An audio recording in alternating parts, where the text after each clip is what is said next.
తెలంగాణ భవన్లో జరుగుతున్న బీఆర్ఎస్ విస్తృత స్థాయి సమావేశంలో కీలక వ్యాఖ్యలు చేశారు కేసీఆర్. 100% మళ్లీ అధికారంలోకి వస్తామని అన్నారాయన. ఏప్రిల్ 27న భారీ బహిరంగ సభ నిర్వహించాలని నిర్ణయించారు.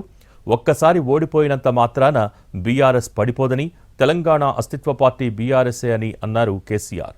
గత గాయాల నుంచి కోలుకున్న తెలంగాణను మళ్లీ అదే స్థితికి తీసుకువెళ్తున్నారని చెప్పారు. మరోసారి దోపిడీ, వలసవాదుల బారిన పడకుండా తెలంగాణను కాపాడాలన్నారు కేసీఆర్. తెలంగాణ ప్రజలకు శాశ్వత విజయమే బీఆర్ఎస్ లక్ష్యమని చెప్పారాయన.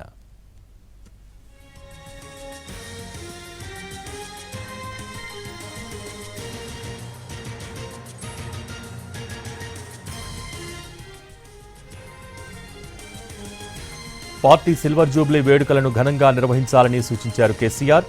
పార్టీ కమిటీలు వేయాలని కూడా నిర్ణయించారు. కమిటీలకు ఇన్ఛార్జిగా హరీష్ రావుకు బాధ్యతలు అప్పగించారు. ఏప్రిల్ 10 నుంచి బీఆర్ఎస్ పార్టీ సభ్యత్వ నమోదు కార్యక్రమం ప్రారంభిస్తామని, ప్రతి జిల్లా కేంద్రంలో సభ్యత్వ నమోదు జరగాలని అన్నారు.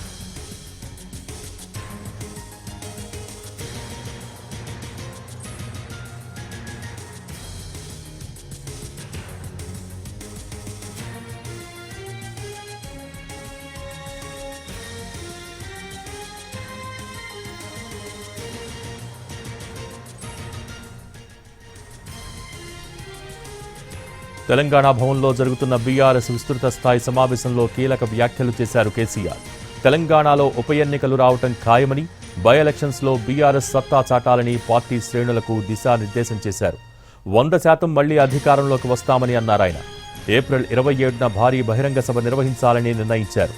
ఒక్కసారి ఓడిపోయినంత మాత్రాన బీఆర్ఎస్ పడిపోదని, తెలంగాణ అస్తిత్వ పార్టీ బీఆర్ఎస్ఏ అని అన్నారు కేసీఆర్. గత గాయాల నుంచి కోలుకున్న తెలంగాణను మళ్లీ అదే స్థితికి తీసుకువెళ్తున్నారని చెప్పారు. మరోసారి దోపిడీ, వలసవాదుల బారిన పడకుండా తెలంగాణను కాపాడాలన్నారు కేసీఆర్. తెలంగాణ ప్రజలకు శాశ్వత విజయమే బీఆర్ఎస్ లక్ష్యమని చెప్పారాయన.